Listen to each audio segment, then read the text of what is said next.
Hello guys, welcome back to a new video. और इस video में मैं एक बहुत ही इंपॉर्टेंट और एक बहुत ही बेसिक चीज़ की बात करने वाला हूँ जो मैंने अपने पिछले 1-1.5 साल में जितनी बुक्स पढ़ी हैं उन सब में ही सीखी है और ये चीज़ सब में कॉमन है, तो ऑब्वियसली इंपॉर्टेंट होगी।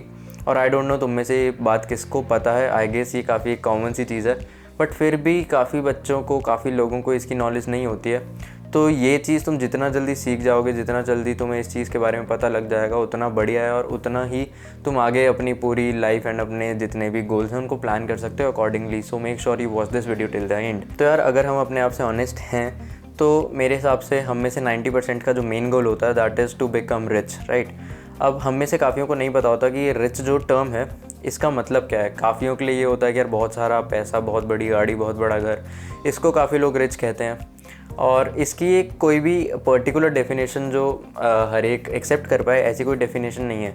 तो इस वीडियो में हम डिस्कस करेंगे कि ये जो रिच टर्म है इसका मतलब क्या है, और काफ़ी सारी बुक्स के जितने भी रेफरेंसेस हैं, जितने मेरे को पता है, वो सब लेके इसका एक डेफिनेशन और इसकी एक प्रॉपर डेफिनेशन निकालने की कोशिश करेंगे इस वीडियो में। एंड अगर तुम अब भी ये वीडियो देख रहे हो तो प्लीज़ लाइक द वीडियो, क्योंकि इससे एल्गोरिदम को और हमें पता लग जाता है कि तुम्हें इस टाइप की वीडियोस काफ़ी पसंद है और इससे हमें काफ़ी ज़्यादा हेल्प मिल जाती है। तो प्लीज़ सपोर्ट अस।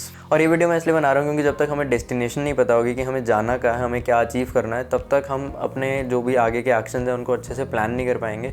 और हम में से 90% का, टू बी ऑनेस्ट, जो भी मेन गोल होता है that is to become rich और that is to earn money. अब ये रिच टर्म अगर तुम्हें पता ही नहीं होगा, अगर तुम बस ये सोचते रहोगे कि यार बहुत सारे पैसे आएंगे तो ही मैं रिच कहलाऊँगा, तो ऐसा नहीं है। इसकी डेफिनेशन थोड़ी सी ज़्यादा कॉम्प्लेक्स है, तो वो मैं इसमें डिस्कस करूँगा। और बस एक गोल पता होगा, तुम्हें पता चल जाएगा कि तुम किस चीज़ पे एम कर रहे हो, तो वो काफ़ी हेल्प करेगा तुम्हें आगे जाके। और अब पहले ये देख लेते हैं कि जो रिच की वो वाली डेफिनेशन है कि बहुत सारा पैसा, बहुत बड़ी गाड़ी, इसमें दिक्कत क्या है।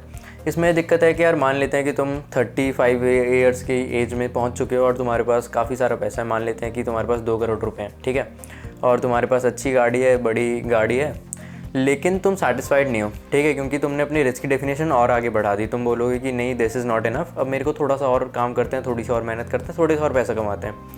तो तुम अपनी डेफिनेशन के हिसाब से कभी भी रिच नहीं हो पाओगे, क्योंकि तुम सेटिस्फाई नहीं हो पाओगे एंड ग्रीड टेक ओवर कर लेगा। तो जैसे ही तुम किसी भी एक पॉइंट पे पहुंचोगे, तुम रिच वाली जो डेफिनेशन है उसको थोड़ा सा और आगे सरका दोगे और कभी रिच बन नहीं पाओगे।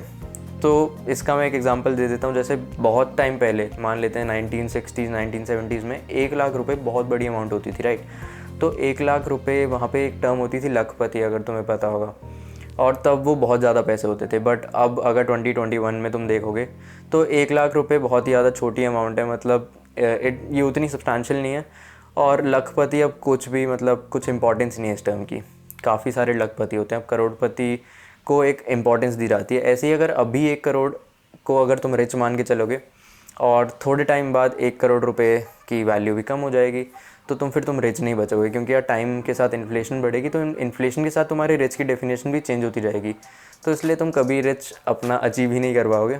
तो इस वीडियो में आगे अब जल्दी से देखते हैं कि रिच की प्रॉपर डेफिनेशन है क्या। अब आई डोंट नो तुम में से कितनों ने रिच डैड पुअर डैड जो बुक है वो पढ़ी है, बट अगर तुमने नहीं पढ़ी तो मैं स्ट्रांगली रिकमेंड करूँगा कि एक बार ये वो बुक पढ़ लेना। वो तुम्हारा प्रोस्पेक्टिव बहुत ज़्यादा बदल देगी और थोड़ा सा, मतलब तुम्हें एक डायरेक्शन दे देगी। तो रॉबर्ट कियोसाकी जो उस बुक के राइटर हैं, उनके हिसाब से रिच की डेफिनेशन है कि a person who does not have to work for a living, ठीक है।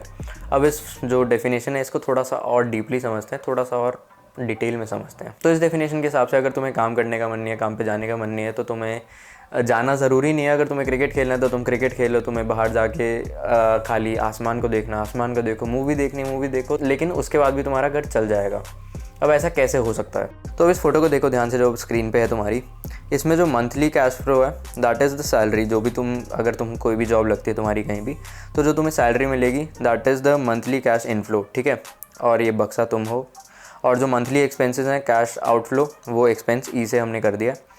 अब उसमें से जो तुम्हारी सैलरी माइनस जो एक्सपेंसेस हैं, वो तुम्हारी सेविंग्स हो गई इक्वल टू एसेट्स, जो ऊपर लिखा है, ठीक है। अब एसेट अप्रिसिएशन एक चीज़ होती है। मान लो कि तुमने एक प्रॉपर्टी खरीदी है 20 लाख की और 10 साल बाद वो 30 लाख की हो गई, तो ये एसेट अप्रिसिएशन है। और एक होता है cash returns from assets / passive income. अब जैसे अगर तुमने कोई घर लिया और उसको रेंट पे दे दिया, तो वो पैसिव इनकम होगी, क्योंकि वो मंथली तुम्हें आता रहेगा, ठीक है। अगर तुम्हारा 15,000 तुमने रेंट पे दिया तो मंथली तुम्हें 15,000 मिलते रहेंगे।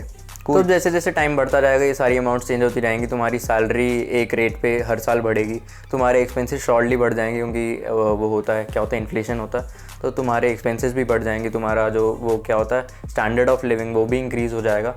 और जो एसेट अप्रिसिएशन है वो खाली मार्केट्स पे डिपेंड करेगी कि एक लॉन्ग पीरियड ऑफ टाइम में मार्केट ने कैसा परफॉर्म किया है। तो अब जो रॉबर्ट कियोसाकी की डेफिनेशन थी, someone who doesn't have to work for a living, उसके हिसाब से जो हमारा आर है, जो हमारी पैसिव इनकम है, that should be greater than equal to हमारे जो एक्सपेंसेस हैं, जो हमारा ई है। So R should be greater than equal to E. अब ऐसा होगा तो जो हमारी पैसिव इनकम है वही हमारे सारे एक्सपेंसेस को कवर कर देगी। तो अगर हम जो हमारी इनफ्लो है, जो सैलरी है, वो अगर हम छोड़ दें, हम काम छोड़ दें अपना, तो तब भी हम सस्टेन कर सकते हैं, तब भी हमारी लाइफ चलती रहेगी। तो उस डेफिनेशन के हिसाब से तो ये एक रिच की डेफिनेशन हो गई। तो इस डेफिनेशन में एक यही प्रॉब्लम है कि ये अचीव करना काफ़ी ज़्यादा मुश्किल है। हम अपने आसपास जितने भी लोगों को देखते हैं उनमें से 90% ये कभी अचीव नहीं कर पाते। तो ये अचीव कैसे करना है वो मैं भी फिगर आउट कर रहा हूँ, एंड जो मैं पढ़ता जाऊँगा वो तुम्हारे साथ भी शेयर करता जाऊँगा। तो अगर तुम्हें ये वीडियो पसंद आए तो लीव अ लाइक, और मुझे कमेंट सेक्शन में बताओ कि तुम्हें ऐसी वीडियोस और आगे चाहिए और इसकी कंटिन्यूएशन चाहिए कि नहीं। और मुझे ये भी बताना कि तुम्हें और कुछ किसी टॉपिक से रिलेटेड वीडियोस चाहिए तो वो भी हम बना देंगे। And subscribe to this channel, और मिलते हैं अगली वीडियो में। Bye bye.